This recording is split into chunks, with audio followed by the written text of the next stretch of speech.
Hello and welcome to a new video. Today we're going to take a look at Shadow Scizor in the Halloween Cup. Of course, Halloween Cup is going to be available later on today, so there's going to be some friendlies against people on Twitter, so thanks for everybody who battled me. But today we're going to take a look at an interesting moveset here as well. We're going to have two different interesting movesets, or actually three kinda. We are not running Snarl on our Mandibuzz, we're running the Air Slash variant, which is going to give us a little bit better coverage against those Gastlots, for example, but just in general does a little bit more neutral damage with your fast move already. Plus, we're going to have the Scizor of Escavalier, where we're going to run the charge move Acid Spray here, which you're going to see coming in clutch maybe as well. Nope, they're going to decide to let this move go through, which is more of a problem now for me. But I actually didn't want to use this one, I actually want to use Aerial Ace, but I completely forgot to change the moveset and just stick with it because I found it kind of funny to debuff opponents, so this is more the reason for it. Again, we're playing some friendlies here against some people that don't know what I'm running, I don't know what they are running, but we're just having some great time here. So let's take a look at the other Pokemon on the team, is of course going to be the Shadow Scizor. This Pokemon is going to have a lot of potential in the current meta, mainly because of Carbink, and you see already why. Carbink does not want to take any bullet punches from this Pokemon, as well as we can go for Trailblaze, which is going to buff our attack guaranteed. This is maybe not the ideal moveset though, but it's a lot of fun to play. It's definitely not the wrong moveset either, because usually you would expect them to run Iron Head, which is going to give you a little bit of better coverage against something like Mandibuzz as well, which is the main reason why you would run it. But still, it's kind of funny to run like this. Here, next opponent completely going to hardwall me. I'm still going to be able to go for the Acid Spray, trying to reach another Drill Run afterwards in order to try to get like maybe a shield advantage or something, but the opponent decides to go for the charge move. If it's a Surf, I still survive, but it's a Shadow Ball, which is a great play by them. But I can still move on to my Mandibuzz, allowing me to go for a charge move later on, which is gonna do more damage because the opponent is double debuffed here on the defense. So it's going to be a fairly decent force. It's going to be a CMP tie, which they're going to win, but I'm fairly certain that my Aerial Ace is not going to be enough to knock them out, even with the double debuff.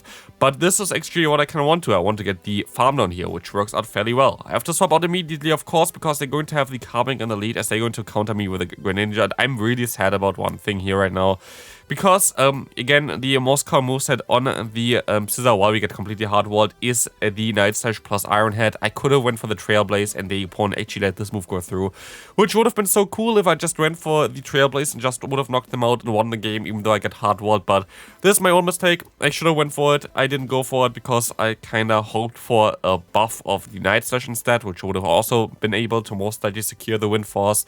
But I didn't get this one either, so that's a little bit awkward. We can move on to the next game. You see me also here, or like in some different scenarios, forfeit some battles. Usually I don't do this in friendlies because, yeah, I kind of want to give the opponent a little bit more of playtime, even if they win against me.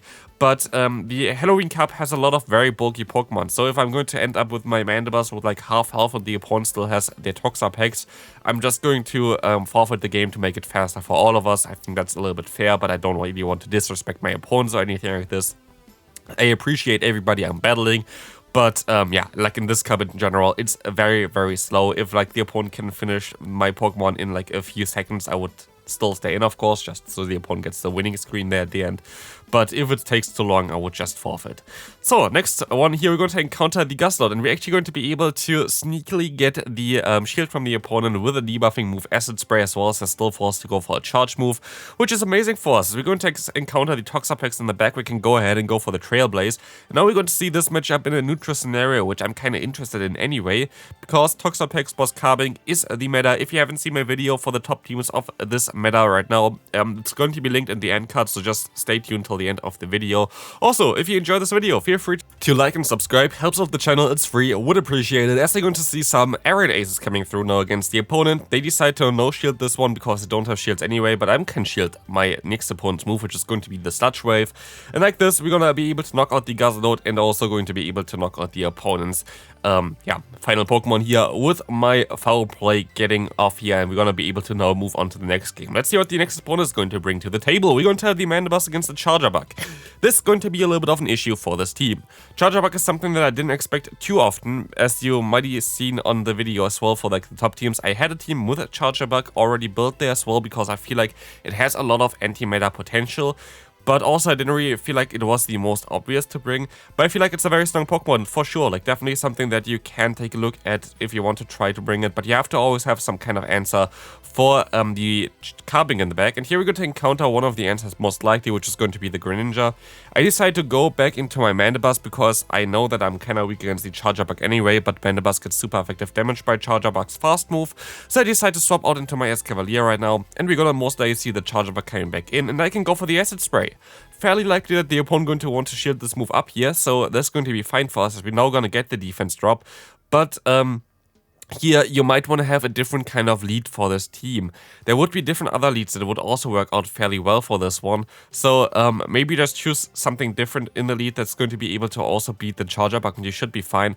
Charger Bug is fairly likely to be the lead of a team, or like as a closer. You don't really see it as a say swap, I would say, in this current meta, just for the very likelihood there of having something like the Carbink in the back. Here we're going to encounter the Guslord, also a Pokemon that should be able to deal fairly okay-ish with the Charger Bug while still getting super effective damage against each other from like the Scizor. We're going to be able to now catch a move onto our Escavalier, which is going to be amazing, which is our primary say swap.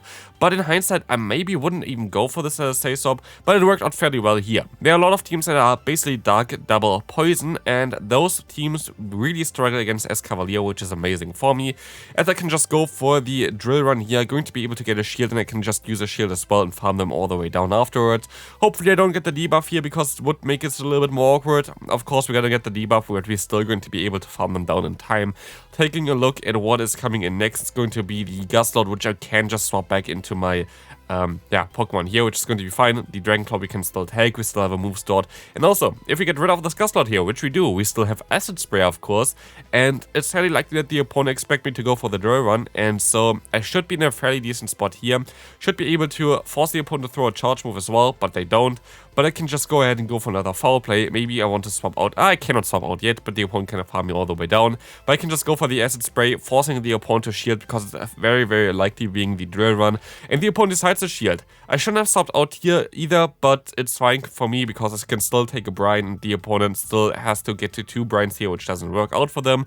And yes, I could have went for the Night Slash. I am definitely aware of that, but I want to go for the Trailblaze, and this is basically the main reason why.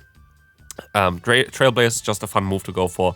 I just want to show off a little bit more of a spicier moveset to the opponent here, especially as this is not going towards like anything. Here we're going to encounter another Charger Bug in the lead, as you're going to get out the Azumarill, and here I decided to swap out also into my Scizor again for the Charger Bug, because Scizor has a little bit of a worse matchup in general, but gets to the Night Slash a little bit easier against the Charger Bug. But we were able to get the Trailblaze boost here, which is of course amazing for me. We're going to be able to not get to the full farm zone though, but I can still go for a Night Slash and force the opponent to shield. So with Trailblaze, you're also going to have a very decent answer against the Azumarill with our Scizor, which is amazing. But sadly, the opponent going to get to their charge move just one fast move before they would go down.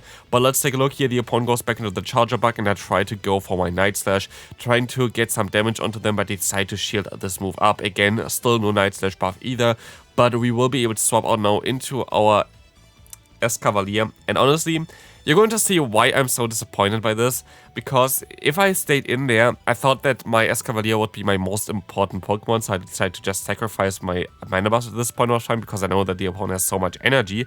But if I knew what they had in the back, I wouldn't have done this. What you're going to see as well, the opponent is still going to go for a charge move, which they didn't really have to do. They're going to have a Ghost type and Corvagrigus in the back. I would have hardwalled them with my Mandibuzz. If I just got to a charge move with just my Escavalier, I would have been already better off. But no, I think I still would have lost this, because I think the opponent would have been able to knock my Escavalier out before I would have been able to get to a charge move. But good game there, well played. But of course, again, this team kind of struggles a little bit against the Charger Bug. I didn't really expect that the Charger Bug would be as common in those test battles, but maybe it would be more wise to have something different in the lead. We're going to see a Drapion swapping in here. This is fine for me, as I can just go for the Aerial Ace, and I decide to swap out into my Scizor, because I'm going to be able to get to the charge moves a little bit faster. I will be still going for a charge move here, shield here, of course, with the Crunch, because Crunch does more damage than, for example, potential Night Slash from the opponent's Scizor, allowing me to still go for my own Night Slash, getting at the knockout here, and let's see what's coming in next. It is going to be the Scizor again. So I can just go for the Night Slash spam as the opponent gonna go for a Night Slash spam as well, most likely, but we have more health than the opponent. I think I would have been able to still survive this one, but I decided to use still a shield here, as I can go for the Night Slash, trying to get the knockout here against the opponent, but I'm going to get the final shield by the opponent. As they're seemingly weak against me in the back, I decided to swap out into my Escavalier, hoping that they're going to have a Carbink in the back. Turns out they can still go for a charge move, which is going to be a little bit awkward because now we are fairly low, and they're still going to have the Toxapex in the back. I can still just go for the Drill Run, which is going to do some decent damage as the opponent decides to go straight for the charge move here, which is going to be the Brine, allowing me to swap back into my Manabus.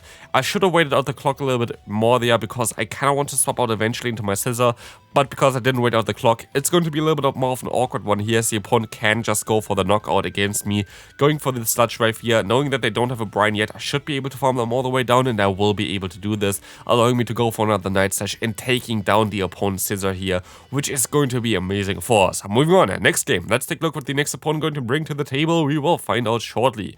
Manabus against Azumarill. Horrible lead for us again. We're going to swap out this time around into the Escavalier.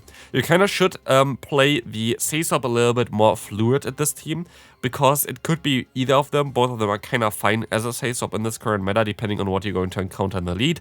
We're going to encounter here the Fortress. And I expect that the opponent's Fortress most likely want to use a shield here after they gain so much energy, and that's why I went for the bait here, which works out amazing.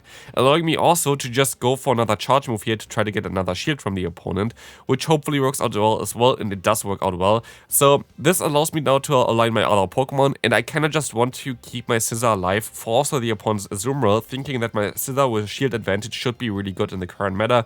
The opponent decides to stay in against me as they're going to swap out now into the Warmer Dam.